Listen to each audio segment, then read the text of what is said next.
Hey guys, Bobby Rio here, and I'm here with my buddy from New York, Chris. Some of you guys might know him as 60 Years of Challenge. Chris is a guy that I touched base with about 3 or 4 years ago now, and he was one of the original guests on my Social Training Lab mentorship program. And the feedback that I got from the interview I did with him was off the charts. Guys just really enjoying his stuff, and since then I've asked him to do interviews, and he's done some guest articles for TSB Magazine. He's even recently done some guest newsletters, which I don't rarely let somebody sort of take over and send my list content, but I trust what he teaches so much that I've done it. And what I wanted to do with him today is I have the concept of downshifting the sex, and it's sort of a 3-step system that I teach for taking things from sort of a platonic level to a sexual level. So I brought Chris on today because what I wanted to talk about was this idea of taking a conversation from a platonic level to a sexual level. And what I thought we'd do is we'd go through, I teach 3 steps. 3 steps, I call it downshifting the sex. And I kind of want to get your interpretation and your opinion of each of the 3 steps and kind of what you would add, because I know from our many conversations, every time I talk to you, a light bulb goes off in that regard. So I want to kind of get your feedback on this and what you think could kind of improve what a guy's doing along each of the 3 steps. Awesome, man. Let's get started. Cool. So like I said, I teach something called downshifting to sex, and what I'm basically, I like to look at it like you're driving a car, right? And if you're stuck in first gear all night, I consider that being stuck in like friend zone, sort of platonic thing. Right. The conversation, the vibe is all. Everything is just like first gear. Right. But what I find is a lot of guys happen is they go from first gear, they're in that, and then then the end of the night comes, maybe the date's ending or maybe the bar's closing, and they're like, wow, I got to get to like 3rd gear. A lot of pressure. And they jump gears, and when you jump gears, you burn out. It's like if you're driving a car and you try to go from first to it's just too much too soon. And you're surprising her too. Yeah, you're taking her off guard.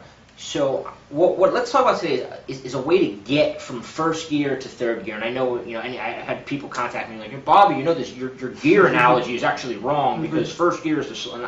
I understand that. It's just a way to look at this of getting from first gear, which is platonic. Hey, did you watch the American Idol last? Oh, I like that. You like that? That kind of talk. That you almost need. I think people think it's bad, but you kind of need to start out that way. You're not going to be weird, just hop on the date and get crazy right off the bat. It's kind of like the social customs we all go through. Yeah. But then we don't want to get stuck there, like you said. Kind of take it to that next level. Why do you think guys do get stuck there?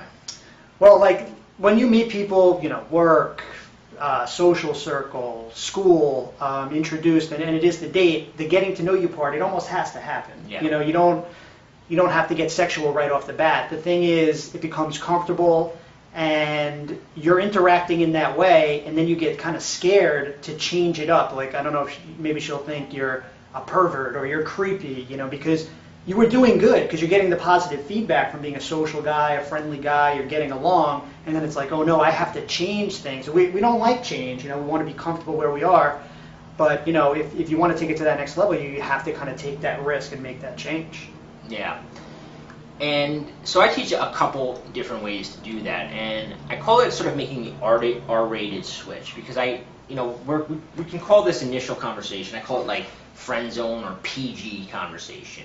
And at some point, and sooner the better in my opinion, you've got to take it out of there. And that doesn't mean you jump into like talking about how you bang some chick or how asking her what she likes in bed, because that's like jumping into X-rated conversation. And that's like, you may get away with it later on in the night, but if you go into that too soon, it's going to be right. You don't even know if you're working together yet. It's like wait until it's on and kind of you're on that same team, and then take it to that next level. You're really going out of turn, I think. No, I 100% agree.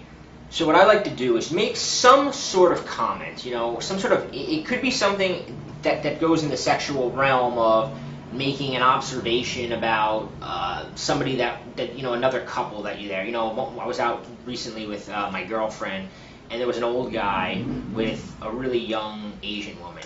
And it just kind of, I was like, did that guy bring her back from Thailand? Was that like a little arranged thing? Like, It was just a little joke, but it's like something that you wouldn't say to an 8-year-old. It's something that's a little vaguely, you're bringing up like sort of a riskier topic. And I think that's sort of what you got to start with, taking some sort of risk. And it could be in that alluding to something sexual. Right. Or it could be something, just making a bold sort of observation about her. Right. What are you thinking early on? Like, how do you take it initially out of the friendly, platonic level? I think it's good what you did there because it was sexual, but it was funny, and it wasn't specifically about her. Like you said, it was an observation about what's going on. So, instead of trying to be cocky, sometimes try to be cocky, you're not being cocky. You're kind of, again, that same team thing where you're kind of observing something, it's funny, we're laughing, but it has that sexual kind of undertones. And like you said, now we're not talking PG conversation. We're upping it a little bit to that R-rated realm. Not too much, but she starts thinking, and now you've kind of opened up the floodgates a little bit of what's acceptable in conversation without being creepy, without being kind of perverted. So I think it's good. Now I know, and and my readers know that I often quote you when it comes to sexual tension because you've kind of opened up a few aspects in my mind of how the whole dynamic works between men and women in this point of the interaction. Before there's an obvious attraction, when you're still in this early phase, not necessarily in like the boring talking about where she grew up phase of like the immediate like kind of conversation, but when you're a little past that, where does the sexual tension dynamic fit in, and how do you kind of control what's going on there? Yeah, well, I mean, tension is a huge part. Even when you're on a date, you're going to, like we said, be talking about the get to know you stuff, and that you have to go through. But you want there to be tension there. Now, when two people first meet, there's definitely tension, and I think the first thing that guys think is it makes them feel uncomfortable, so they'll do anything to kind of make the girl feel comfortable. It's almost like you feel bad for the girl, like, oh, there's tension and kind of feeling each other. She probably feels unsettled. Let me try to calm her down and learn about her. And I think that's what we do, and I don't think there's anything wrong with that. But, on the verbal level, like you gave a tip, verbally how we can keep some of that tension. Because once you mention even making an observation about something sexual, it's like, it's kind of implanted in her mind. Okay, he's even comfortable enough to talk about those topics around me. So then you get her thinking a little bit. But then also, non-verbally, there's certain things you can do to kind of keep that tension, even though you're getting to know her at the same time. Maybe we'll go into a few too, the basic stuff, maybe just looking at her a little bit longer than normal. Now, it's definitely not staring at her, but maybe holding that gaze just a little bit before you break it away. This stuff happens in a split second, kind of sending that communication, I find you sexy. This isn't just a social thing, because sometimes you can get carried away learning about somebody. Let's not forget why we're here. This is a date. I have a sexual interest in you. So you can send these little signals throughout the getting to know you process that just keep your main goal in mind, that this is a sexual thing, this is a date, I want to be with you, sort of stuff. Yeah, and even in regards to tension, it's like a lot of times, maybe not necessarily on a date, but even sometimes on a date, but very much so when you're being introduced to a girl from the first time, is something as simple as when you shake her hand, just holding it. Right, like just for that extra second. Just an extra second is most guys immediately... Oh, it's the tension. It's like if you're there too long, it's like, yeah. You gotta you're scared, so you're gonna pull it away. So, but just holding that is just adding the tension, like you're saying. One thing to think about is, if you're comfortable with sexual tension, women are gonna think you're more experienced with women, that you're better in bed, because if you're uncomfortable with sexual tension and you're always breaking it, you're basically saying, I'm uncomfortable with sex. I'm uncomfortable with the idea of sex. I'm uncomfortable with the idea of having sex. Like, even just the thought that sex is in the air makes me retreat. It makes me pull back. It makes me get nervous. And that's not showing that you're comfortable with your own sexuality, how you're going to be good in bed, how you're going to treat her like a sexual woman. So all those things are communicated, and we obviously don't want that. The sub-communication, especially early on, she's paying really close attention to that. Oh, I mean, women are just really good at it. And I've talked to women about this, and I've said, you guys are really tuned into sub-communication. They said, oh yeah, that's huge. So, I mean, people talk about body language all the time. Yeah, that's cool. You want that alpha, quote-unquote, body language. But this is stuff that really picking up on those kind of sexual signals if you're good at flirting sexually. Definitely. So the next step that I usually recommend, and it could, we kind of touched on this, is the way you're looking at her, is creating a little bit of tension. But at some point, there's got to be a little bit more of a a clear, in my eyes, like, especially if there's a group, because sometimes you can be with, let's say, her and her friends, Right. and she doesn't really know, like, is this guy, because you're trying to be social with everybody. Right. Well, at what point do you let her know, and how do you do it? So I call it sort of the statement of intent, and there's a lot of different ways to do it. It could be a verbal way of doing it, and then it could be a nonverbal way of doing it. Now, I just want to hear your opinion of that point of, okay, you've been talking to her, whether it's a date, whether you're out, and you've taken it to the the rated R level. Right. You've established that you're comfortable with sex, but she still is not sure. Like, well, he could just be a comfortable guy with sex. Is he interested in me, Right. or is he just a very confident guy that's not intimidated by talking or being in these sort of situations? Right, I agree 100% because it's cool at first because it's flirting. So in her mind, it's, ooh, is this guy interested? And in your mind, you're kind of creating a little bit of that challenge. But if you don't make it, at some point you have to make it 100% clear what's going on here, because if nothing happens and you both kind of walk away and say, oh yeah, I guess he was flirting with me, and you as a guy might say, oh, I had such a connection going with that girl, but you're like, hey, well, what happened? What did you do? And you did nothing. So all this like sexual tension and flirting stuff is great, but at a certain point you got to kind of take it to that next level. So I think that is super duper important. No, 100%. And where do you take it? Like, do you have a technique? Do you have something where you're like, okay, I'm feeling it. She's obviously feeling it because she hasn't made an excuse to leave. She's giggling and she's giving me like the signs. What is your like, okay, now I'm going to like take it in from second year to third year? Right. Well, mine is kind of interesting because I know when you're creating that tension, she's looking for a release. So you're creating the sexual tension, there's chemistry in the air. She wants to know, is this guy definitely interested? And especially if she's playing along and you guys are kind of going back and forth and there's playful teasing and flirting and that whole chemistry there. You want to make it official. So at least for me, and I know you're going to talk about a verbal way to do it, from a physical standpoint, I really, really like to just grab a girl's hand or put out my hand and have her take it, because I feel like it's such an outlet to say, all right, let's break the tension a little bit. I feel comfortable with you. And then everyone can kind of go, like take a deep breath and like, oh, this guy does like me.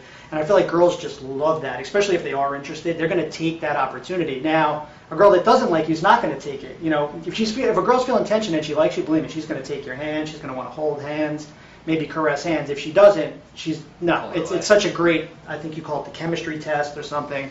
And it's a great test, a great sign. No, and I agree that if you have an opportunity to do it non-verbally, that's, I mean, the one of my favorite ways is in a bar, because you can easily say, oh, come with me, let's get a drink, and then you grab her hand, and you can just pay attention to when you get to where you're going.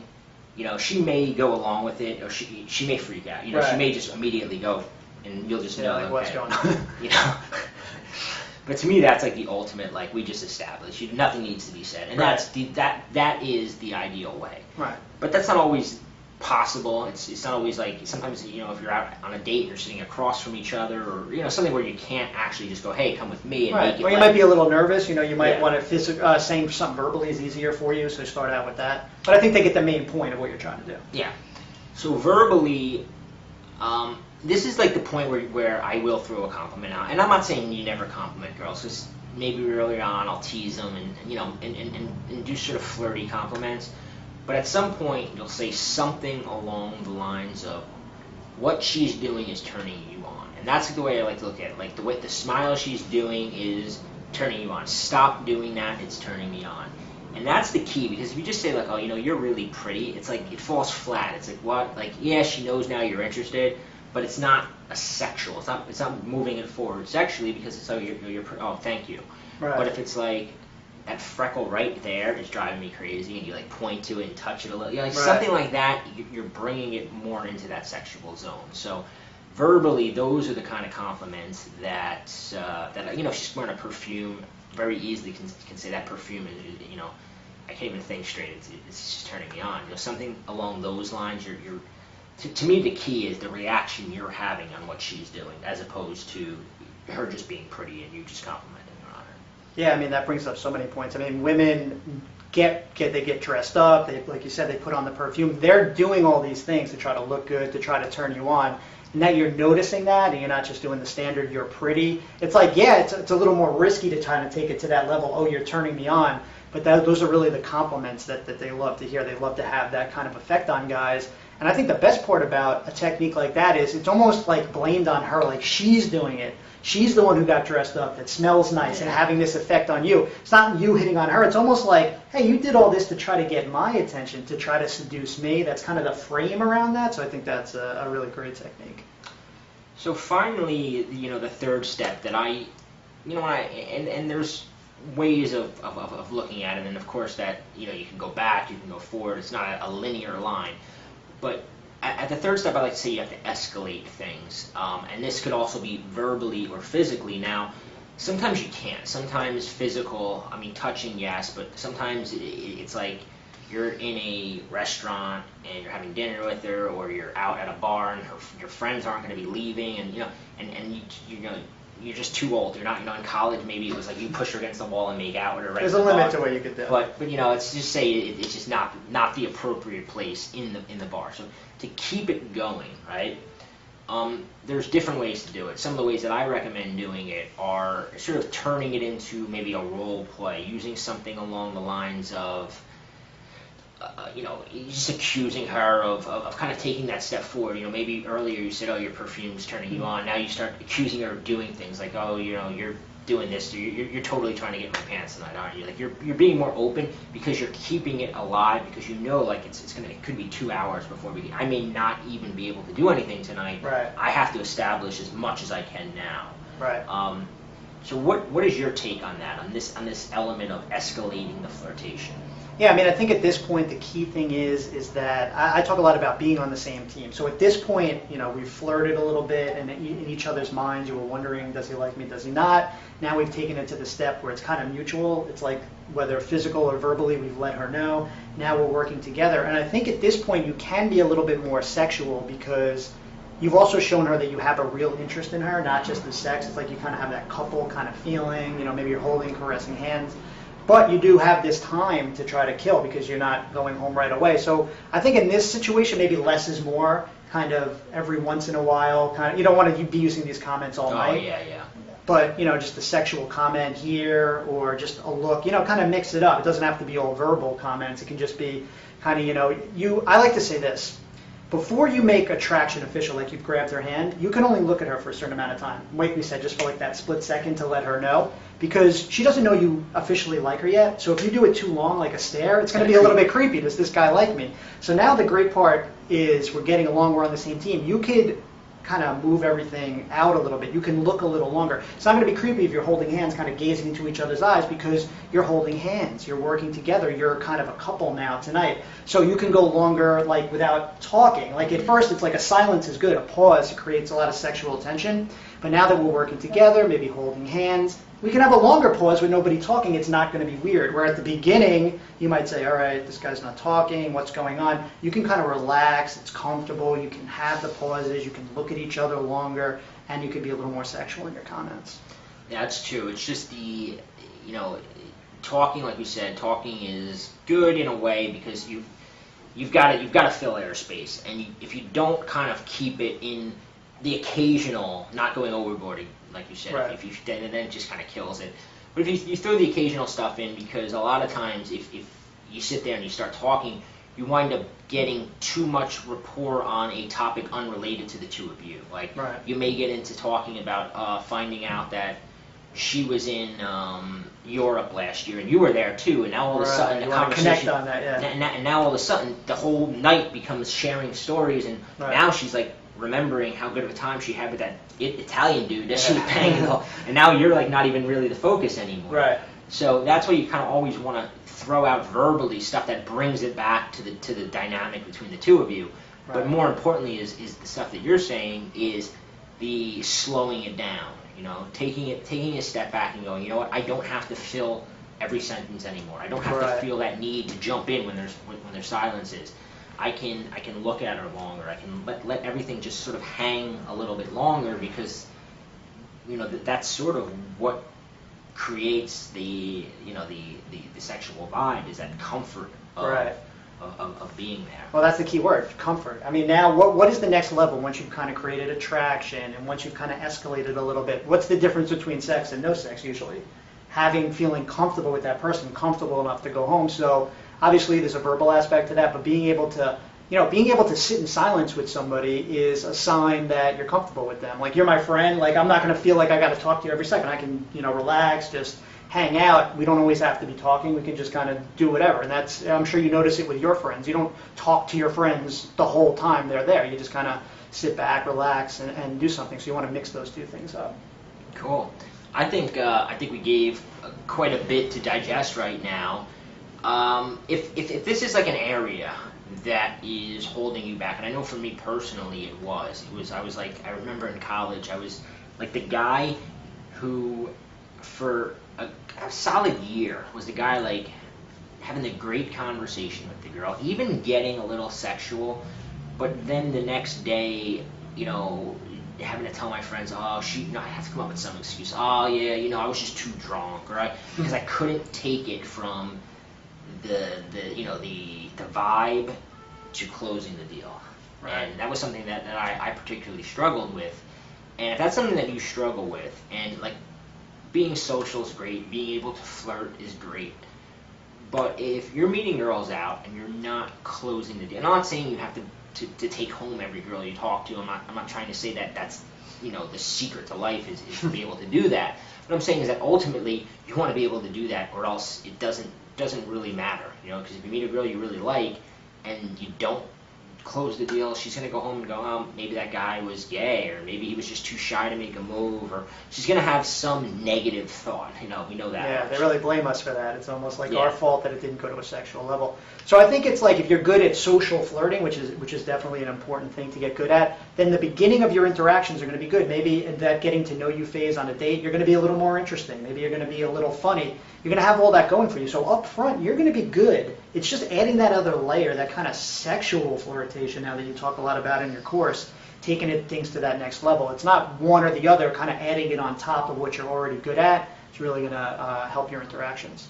So if this is something that and you'll know deep inside, if this is an area you struggle, and if it's something you're struggling with, there's a link below with an even longer video, and I highly recommend checking it out, because this is not something you want to put off, because I can tell you right now that no matter what age you are, whether you're 18 and you're living it up in college, or you're 40 years old, you want to get it figured out, because you don't want to go through college like a lot of guys do and go, wow, I could have been banging 19-year-old girls every night. Right. And you also don't want to be 40 going, well, maybe I'll figure it out when I'm 50. And, it's just something that you want to take care of immediately. So if that's something that you're struggling with, check it out. Click the link below. And also, let us know what you think about this video. Send us an email. Give us some feedback. And I hope you liked it.